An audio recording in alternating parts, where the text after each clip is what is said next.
আসুন আপনাদেরকে একটা সুখবর দিই, যে সুখবরটার জন্য প্রত্যেকটা পদ্মবাগানই অনেক দিন ধরে অপেক্ষা করে থাকে। তাহলে আপনারা নিশ্চয়ই বুঝেই গেছেন আমি কিসের কথা বলছি। হ্যাঁ, ঠিকই ধরেছেন, আমার পদ্ম গাছে কুঁড়ি এসেছে। আজকে বিকেলবেলা যখন জল চেঞ্জ করার জন্য গিয়েছিলাম, হঠাৎ করেই জল চেঞ্জ করতে করতে চোখে পড়লো আমার এরিয়াল লিফের তলা থেকে ছোট্ট মাত্রা একটা কুঁড়ি দেখা দিয়েছে।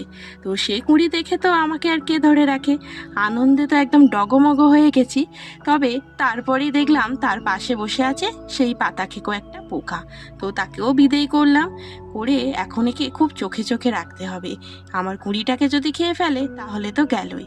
যাই হোক, দেখে নিন কি সুন্দর লাগছে, আমার সবে মাত্র দুটো এরিয়াল লিভ এসেছে আর তাতে একটা কুঁড়িও এসে গেছে। এত খুশি, মানে সেটা আমি বলে বোঝাতে পারবো না।